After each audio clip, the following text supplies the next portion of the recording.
হরে কৃষ্ণা। মাধব গৌর হরিদাস চ্যানেলে আপনাদের সবাইকে স্বাগতম। ভাবতে অবাক লাগছে যে আমরা ভগবানকে কেমন বিশ্বাস করি। আমরা তো বিশ্বাসই করি না যে ভগবান আছে।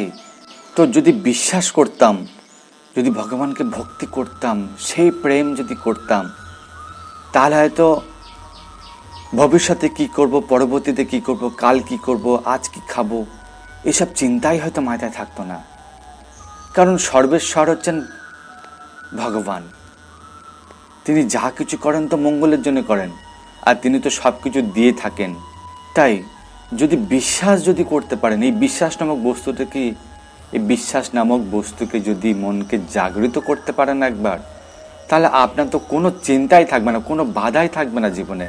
ভেবে দেখুন একবার, যদি বিশ্বাস করে নেন যে ভগবান আমার সাথে আছেন। যে করে হরি চিন্তা, হরি করে তার চিন্তা। অবশ্যই রক্ষিবে কৃষ্ণ বিশ্বাস পালন। অবশ্যই রক্ষা করবে, অবশ্যই সমস্ত সমস্যার সমাধান করবে। কেবল কৃষ্ণ ভগবানকে বিশ্বাস করুন একবার।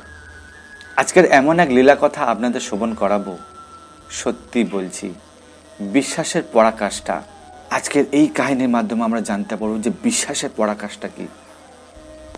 জগন্নাথ দেবের এক পরম ভক্ত পুরীতেই থাকতেন সপরিবার মিলে। সেই জগন্নাথ দেবের পরম ভক্ত এমনই এক ভক্ত ছিলেন যে প্রত্যেক দিন প্রাতঃস্নান করে উঠে আগে ভগবানের মুখনিঃসৃত বাণী শ্রীমদ্ ভাগবত গীতা আগে পাঠ করবে, তারপরেই তিনি অন্ন জল গ্রহণ করবে। এরকমই নিত্যদিনের নিয়ম ছিল। সেই পরম ভক্তের নাম হল অর্জুন মিশ্র। তাকে সবাই পুরীতে গীতা পান্ডা বলেই ডাকত। গীতা পান্ডা। গীতা পান্ডা কেন জানেন, কেন বলেন জানেন? গীতা পান্ডা হলো প্রত্যেক দিন গীতা অধ্যয়ন করত, আর গীতা অধ্যয়ন করেই তারপরেই ভগবানের নিবেদিত প্রসাদ গ্রহণ করতেন, তাছাড়া করতেন না। আর যদি কখনো সময় পেতেন তাহলে তো সারাটা দিন গীতা পড়তে থাকতেন, খাওয়া দাওয়া সব বাদ দিয়ে। এত ভালোবাসতেন ভগবানের শাস্ত্র অধ্যয়ন করতে। কিন্তু এতটাই গরিব ছিল যে শাস্ত্র অধ্যয়ন করার পরে কিছু অন্ন জল মুখে দিয়ে তারপর তিনি মাধুকরী করতেন। গ্রামে গ্রামে বিভিন্ন জায়গায় ঘরে ঘরে বাড়িতে গিয়ে মাধুকরী করতেন। এইভাবে তার সংসার চলছিল। ভক্তি এবং প্রেমের পথে কিরম বাধা আসে। ভগবান পরীক্ষা তো অবশ্যই নেন ভক্তকে। আপনি ভগবানকে কতটা ভালোবাসেন তা আপনাকে পরীক্ষা করেই নেবে ভগবান।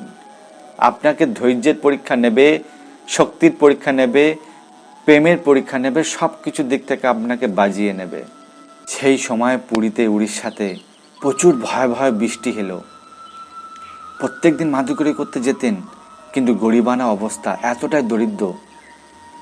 আর সেই প্রাকৃতিক দুর্যোগ, সেই সময় প্রাকৃতিক দুর্যোগ শুরু হলো, যার কারণে গীতা পান্ডা আর বাইরে বেরোতে পারলেন না, মাধুকরী করতে বেরোতে পারলেন না। কিন্তু বেরোতে পারলেন না বলে তিনি দুঃখ পেলেন না। কিন্তু ভক্তের কিরম উন্নত ভাব দেখুন। তিনি মাধুকরী করতে বেরোলেন না, তার সন্তানেরা কি খাবে না খাবে সেসব কোনো চিন্তা নেই। ভগবানের প্রতি পূর্ণ বিশ্বাস এবং আনন্দ পেল যে আহা, আজকের অনেক ভয়াবহ বৃষ্টি হচ্ছে, বাইরে বজ্র বৃষ্টিপাত হচ্ছে, বেরোতে তো পারবো না। আমি তাহলে সারা দিন গীতা অধ্যয়ন করতে পারবো, শ্রীমদ্ ভগবত গীতা পাঠ করতে পারবো। আনন্দ পেলেন আর বসে গেলেন গীতা অধ্যয়ন করতে, ভাগবত পাঠ করতে। আর ওনার স্ত্রী একদিন দেখলেন, 2 দিন দেখলেন, 3 দিন দেখলেন, টানা 1 সপ্তাহ ঝড় বৃষ্টি বজ্রপাত লেগেই ছিল উড়িষ্যাতে। আর 1 সপ্তাহ বজ্র বৃষ্টিপাত হওয়া সত্ত্বেও যদি ঘরে খাদ্যদ্রব্য যদি না থাকে, তাহলে সন্তানেরা খাবে কি? 1 দিন গেল, 2 দিন সহ্য করে নিল, 3 দিনের মাথা ওনার স্ত্রী বলেই ফেললেন যে আরে, আপনি তো না খেয়ে দিয়েই সহ্য করে ভগবানের সেই ভগবত গীতা অধ্যয়ন করেই যাচ্ছেন, আপনার তো কোনো চিন্তাই নেই। সংসারে এই হাল, 1 ফুটো দানা করি নেই যে সন্তানরা খাবে। আমরা না খেয়ে থাকবো, কিন্তু আমাদের সন্তানদের তো খাওয়াতে হবে, তাদের জন্য তো আপনাকে কিছু না কিছু ব্যবস্থা করতেই তো হবে। আর আপনি যদি এরমভাবে দিনের পর দিন যদি বাড়িতেই থাকেন, তাহলে আমাদের সংসার চলবে কিভাবে? কিভাবে চলবে? তুমি সারাদিন ভগবানের এই গীতা অধ্যয়ন করে যাচ্ছ, এতে তোমার করে কি লাভ হচ্ছে? ভগবান কি কোনো সাহায্য করছেন আপনাকে? কোনো কি সাহায্য করছেন? আমাদের এই দুরবস্থা, আপনি এত ভগবানকে বিশ্বাস করেন, কিন্তু ভগবান তো একটুও তো আমাদের সাহায্য করার দরকার। আমরা কি খেয়ে থাকবো, কি তাকে ভোগ দেব? আমাদের বাচ্চারা, সন্তানরা না খেয়ে থাকবে। তখন এই গীতা পান্ডা অর্জুন মিশ্র ওনার স্ত্রীকে ভগবদ্গীতার নবম অধ্যায়ের 22 নম্বর শ্লোকটা দেখালেন, যে দেখো ভগবান কি বলছে। বলছে তোমার ভগবান কি বলছে আমার দেখার দরকার নেই, এখন আমার সন্তানরা খেতে পাচ্ছে না, তার জন্য তোমার ব্যবস্থা করতেই হবে। আর না হলে তোমার ভগবান যে এই কথা বলছে, আমি এই কথা বিশ্বাস করব না। গীতা পান্ডা বলছেন একবার তো শ্লোকটা পড়ে তো দেখো, বুঝে তো দেখো কি বলছে। ওই শ্লোকে বলা ছিল, অনন্য চিন্তায়ন্তাং মাং যে জনা পর্যপাশ্চাতে তেসাং নিত্যাভিযুক্তানাং যোগক্ষেম বাহামহম। বলছে যে অনন্য চিত্তে আমার সেবায় পূর্ণভাবে শরণাপন্ন হয়ে থাকে, তার আমি প্রাপ্ত সংরক্ষণ বস্তু স্বয়ং গ্রহণ করে থাকি। প্রাপ্ত সংরক্ষণ বস্তু, তার জীবনে যা কিছু প্রয়োজন, যা কিছু দরকার, সব আমি দিয়ে থাকি। তা বুঝতে পারছেন, যদি কেউ পূর্ণভাবে ভগবানের শরণাগত হয়ে থাকে, অনন্য চিন্তায় যদি আমার শরণাপন্ন হয়, পূর্ণ শরণাপন্ন হয়ে থাকে, তাহলে আমি তার প্রাপ্তবস্তু সংরক্ষণ করি, তার সমস্ত কিছু যোগান আমি দিই। স্ত্রী যখন এই কথা শুনলেন খুব রেগে গেলেন, যে হ্যাঁ ভগবান এই কথা বলছেন, তা ভগবান আজ আমরা 3 দিন 4 দিন ধরে কিছুই খেতে পাইনি, আর তুমি কিছুই ভিক্ষা করতে যাচ্ছ না, তাহলে ভগবান এখানে এই কথা বললেন কিভাবে? আর বাইরে এত বজ্র বৃষ্টি, বেরোতেও পারা যাচ্ছে না, তাহলে ভগবান কোথায় আমাদের সাহায্য করছেন, কি করছেন? এই কথা মিথ্যা, এই ভগবান বলেছে এই সমস্ত মিথ্যা, গীতার বাক্য মিথ্যা বলে পেন দিয়ে 3টে দাড়ি কেটে দিলেন ওই শ্লোকটিকে। আর সেই দিন খুব অশান্তি হলো স্বামী স্ত্রীর মধ্যে, যে এত বড় সাহস, এত বড় আসপর্দা তোমার, ভগবানের গীতার শ্লোককে তুমি নিজে প্রেম দিয়ে কেটে দিলে, যে ভগবানের বাণী মিথ্যা। খুব দুঃখ পেলেন।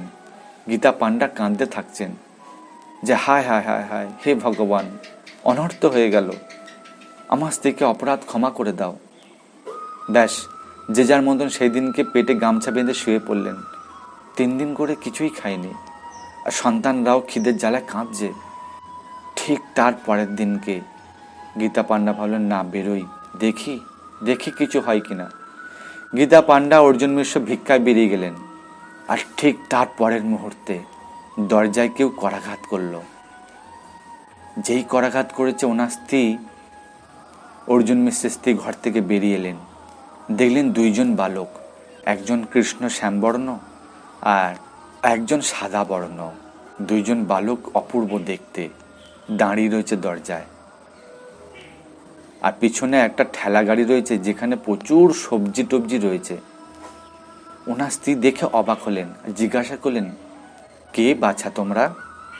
তো তখন ওই কৃষ্ণবল্ল বালকটি বললেন যে মা, আপনার স্বামী অর্জুন মিশ্র আমাদের গ্রামে ভিক্ষা করতে গিয়েছিল, তিনি অনেক ভিক্ষা অর্জন করেছেন, এত ভিক্ষা পেয়েছেন যে ওই ঠেলা গাড়ি করে আমাদেরকে দিয়ে পাঠিয়ে দিয়েছেন, আর বললেন যে এইগুলো দিয়ে আসতে। তো আমরা নিয়ে চলে এলাম, এই নাও, এই এত সব সবজি তোমার স্বামী পাঠিয়েছে। ওনার স্ত্রী তো খুব আনন্দে উৎফুল্ল হলেন, বাহ, এতদিন পরে এত ভিক্ষা পেয়েছে, যেন মনে হয় অনেক মাস চলে যাবে এই সব সবজি। বললেন এই ঘরে রেখে দাও। তো সবাই 2 জন বালক মিলে সমস্ত সবজি, একটা ঘর পুরো ভর্তি হয়ে গেল একদম। ওনার স্ত্রী তো খুব আনন্দ পেলেন, আর বললেন বাবা, তোমরা এত কষ্ট করে নিয়ে এসছো, এখানে ভোজন করে যাও, এখানে ভোজন করে যাও তোমরা।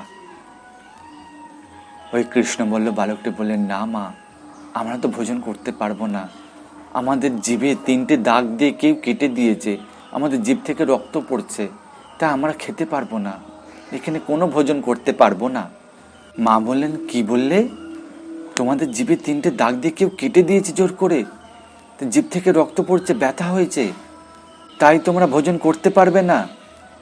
ওনারা 2 বালক বললেন, না মা, আমরা ভোজন করতে পারবো না, তাই আমরা চলে যাচ্ছি, আমাদের অপরাধ ক্ষমা করবেন।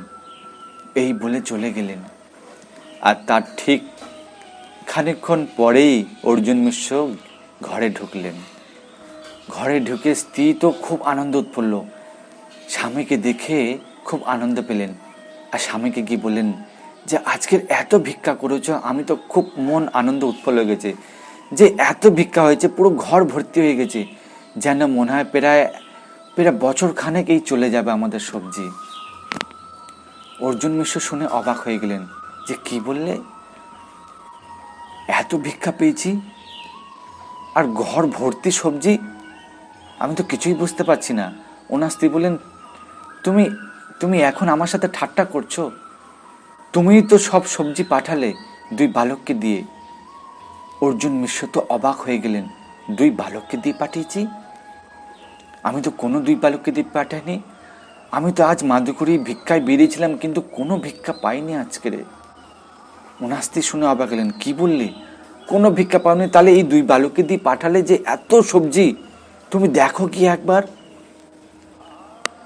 তখন ঘরে গিয়ে দেখছে যে হ্যাঁ সত্যি তাই তো, এত সবজি। অবাক হয়ে গেলেন অর্জুন মিশ্র যে এটা কিভাবে সম্ভব হতে পারে, কে এই 2 বালক কিভাবে দিয়ে গেল। ওনার স্ত্রীকে সম্পূর্ণভাবে জিজ্ঞাসা করলেন। ওনার স্ত্রী বললেন, ওই 2 বালককে ভোজন করতে বললাম, ওনাকে প্রসাদ গ্রহণ করে যেতে বললাম, কিন্তু ওনারা কি বললেন জানেন, যে ওনাদের জিভে কেউ 3টে দাগ দিয়ে আঘাত করেছে খুব, ওনাদের জিভ থেকে রক্ত পড়ছে, তাই ওনারা ভোজন করতে পারবেন না। তখন অর্জুন মিশ্র শুনে ওনার চোখ থেকে টপ টপ করে জল পড়তে থাকলো, যে হায় হায় হায় হায়, এ কি অনর্থ হয়ে গেল। স্ত্রীকে বললেন, তুমি এত ভাগ্যবান, তুমি বুঝতে পারলে না ওই 2 বালক কে ছিল, যেই বলে যে 3টে দাগ দিয়ে ওনাদের জিভ কেটে দিয়েছে। তারা 2 বালক আর কেউ নয়, তারা স্বয়ং জগন্নাথ আর বলদেব, স্বয়ং বালকের রূপে ভগবান ভক্তের মান রাখার জন্য তিনি এই কাজ স্বয়ং করেছেন। বলেছিলাম না যে ভগবান ভক্তের প্রাপ্ত বস্তু সংরক্ষণ করে থাকে, স্বয়ং সংরক্ষণ করে থাকে। দেখো দেখো দেখো, ভগবান করুণাময়, ভগবান পতিত, ভগবান দয়ার সাগর। আজ ভক্তের কষ্ট, এই শ্লোক যে মিথ্যা হতে পারে না, তা ভগবান পরীক্ষা করে দেখালেন। বালকের রূপে তিনি আমাদের এত সবজি প্রদান করে গেছেন, এত চাল ডাল সবজি দিয়ে গেছেন, যা বছর বছর চলে যাবে, যা শেষই হয়তো হবে না। তাই তুমি যে গীতার শ্লোক কেটে দিয়েছিলে, সেই গীতার শ্লোক, গীতার বাণী হচ্ছে ভগবানের মুখ নিঃসৃত বাণী, যা মুখ থেকে নিঃসৃত হয়েছে এই বাণী। আর সেই শ্লোককে তুমি কেটে দিয়েছো মানে ভগবানের জিভে আঘাত পড়েছে। ওনার স্ত্রী তো শুনে তো অবাক হয়ে গেলেন, মন্ত্রমুগ্ধ হয়ে গেলেন, যে স্বয়ং ভগবান এসেছিল, তিনি আমাদেরকে এত কিছু প্রদান করে গেলেন। হায় হায় হায়, বড় অপরাধ করে ফেলেছি। চলো আমরা দুজনে মিলে আমরা পুরীতে মন্দিরে গিয়ে জগন্নাথ দেবের কাছে অপরাধ ক্ষমা চেয়ে আসি। আর সেই দিনকেই পূজারী মহলে, মন্দির মহলে সব সাড়া পড়ে গেল যে জগন্নাথ দেবের মুখ নিঃসৃত থেকে রক্ত ঝরছে। আর যখন সেই মুহূর্তে তারা মন্দিরে প্রবেশ করলেন, সেই দৃশ্য দেখতে পেলেন, বুঝতে পারলেন যে জগন্নাথ দেবের মুখ থেকে রক্ত ঝরছে, মানে পেন দিয়ে ওনার মুখ নিঃসৃত বাণীকে কেটে দিয়ে আঘাত করেছিলাম খুব। ভগবানের মুখে খুব আঘাত লেগেছে, জিভে খুব আঘাত লেগেছে, তাই উনি খুব কষ্ট পেয়েছেন। অপরাধ ক্ষমা চাইলেন, হে প্রভু জগন্নাথ, তুমি যে পতিত পাবন, তুমি যে করুণার সাগর, তুমি যে দয়ার সাগর, তা তুমি আজ প্রমাণ করে দেখালে। তোমার মুখে নিঃসৃত বাণীকে প্রমাণ করে দেখালে যে না, আমি যা কিছু বলি যে সব প্রকৃত সত্য। এই সত্য ঘটনায় বানানো কোনো কাহিনী নয়, এই প্রকৃত সত্য ঘটনা, এই পুরীতে ঘটে গিয়েছে। এই গীতা পান্ডা বলে একজন ভক্ত আছে, আপনারা যদি পুরীতে যান তাহলে গীতা পান্ডা, অর্জুন মিশ্র এই ভক্তের কাহিনী শুনতে পাবেন, যে এমন পরম ভক্ত ছিলে যে স্বয়ং ভগবানও ভক্তের বোঝা বহন করে থাকেন।